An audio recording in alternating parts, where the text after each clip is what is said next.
Rabbi Lesser, greatly appreciate you. How was that word, everyone? That word of inclusion.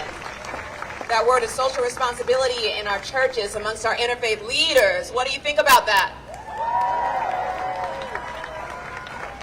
So before we get to our next speaker, I have a question for you. Who here was actually in or has a family member that was in the original marches of 1963? Make some noise, make some noise. You see all these? This is legacy right here with us. Continuing to carry the torch. Give them a round of applause.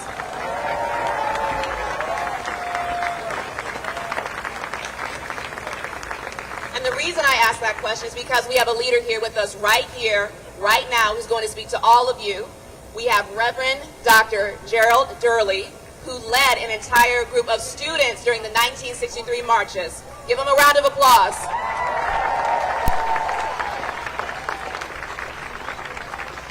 That just lets you know that this fight is not over.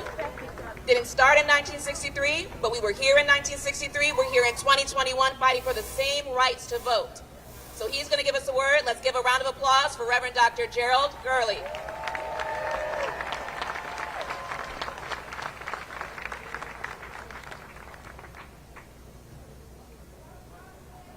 Good morning! Good morning!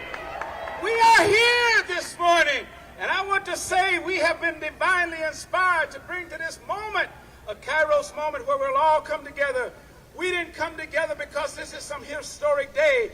We came together to not merely remember, reflect, reenact, but to refocus our energies to what was once our purpose 58 years ago. Our vote will not be suppressed.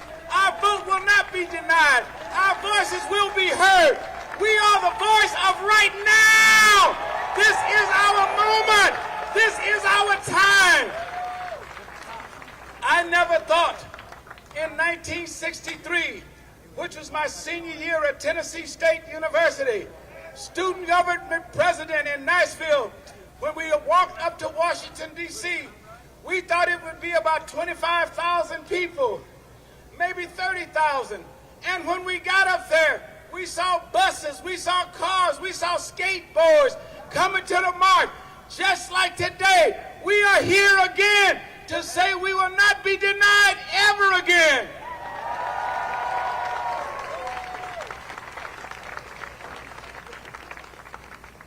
We came today from all over the nation to talk about what we're doing and what we're going to do. We've got to make sure that the Voting Rights Bill will pass, that the For the People Act will be enacted. We must stand together as one voice, one people, and never quit, never give up, never turn around, and never bow. Dr. King, Dr. King, Dr. King, whom we stand in honor of today, he was only 39 years old when a bullet brought him down, but this is something that he said. Our struggle is a struggle to redeem the soul of America. It is not a struggle that lasts for a few days, a few weeks, a few months, or a few years. It is a struggle for the lifetime, more than a lifetime if necessary. Dr. King says, and I say this to you in his words, we may not have chosen the time, but the time has chosen us. This is our moment. This is our time. You might not have chosen it, but if you don't speak up now, who will speak up when your time comes? Dr. King said this, I say from time to time that the vote is precious, almost sacred. It is the most powerful nonviolent tool or instrument that we have in our democratic society, and we must use it. He said, today we are not marching and speaking out just to say we were here. Don't just go home and take pictures.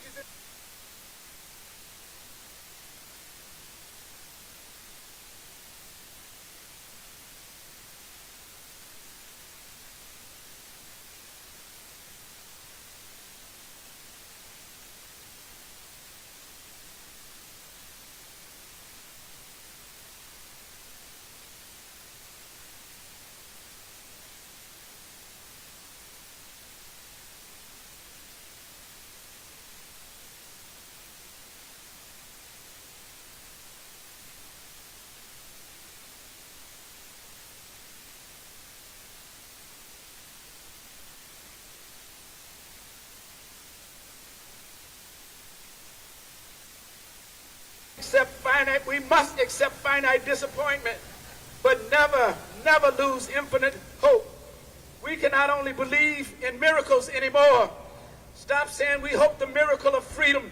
We hope the miracle of non-voter suppression. Let's don't just believe in miracles. Let's make miracles happen. And it starts with us today. So I say, let's march on. Let's don't back up. Let's don't bend. Let's don't bow. Let's don't break. It's time to march on. Are you ready to march? Are you ready to march?